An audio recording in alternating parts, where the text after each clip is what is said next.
All right, Penny Arcade Expo continues. I just got thoroughly trounced in MAG. So Ben Jones, designer at Zipper Interactive, tell me how to be good at MAG.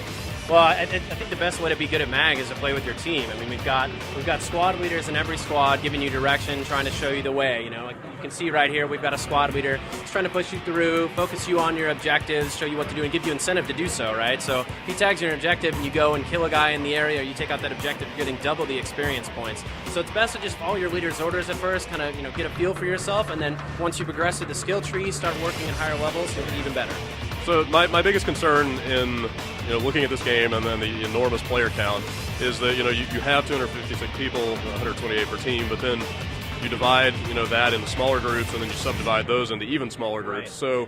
So ultimately you're fighting kind of a local battle with a smaller number of people. How do you contain the action and make it kind of in your face in that sense, but also convey the scale of the larger battle to each player? Absolutely. So again, like we go down on the squad level, MAG is really a squad-based game at its core, right? So there's 4 squads per platoon and 4 platoons in a 256, right? So up to 128 players on each side.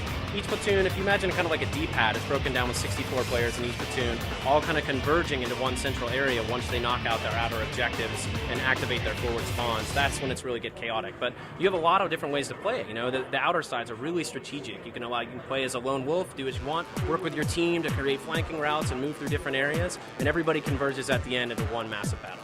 So, sitting down with the game for the first time, there's kind of a lot of information to take in. Do you guys ramp people up slowly? How do you train them to kind of absorb all that information and use it effectively? So lots of different ways. I mean, we'll actually ship with 3 training missions, 1 for each faction, and then we have a lot of information we contain within the game itself, and then we look to support that even further on the website.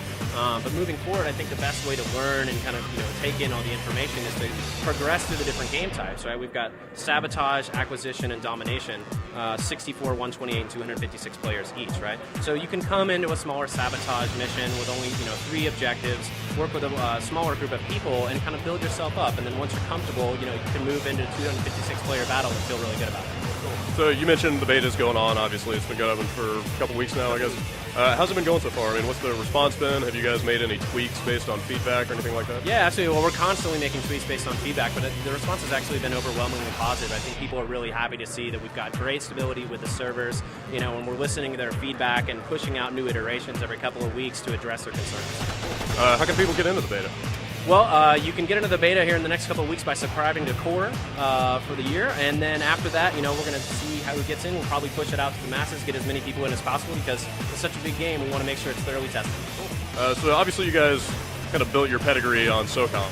You're a pretty rabid fan base for those games. So like people that are coming from that, to your next game, looking for that same kind of experience, are there any kind of like signature elements or sort of key design tenets that they should look for that they'll be familiar with? Yeah, absolutely. I mean, things have certainly changed, right? MAG, as you can see, is first person, and you've got respawns and all these different things. But at the same time, SOCOM players, I think, have really latched onto the fact that we really focus on the squad element. We really focus on the objectives and team play in order to win.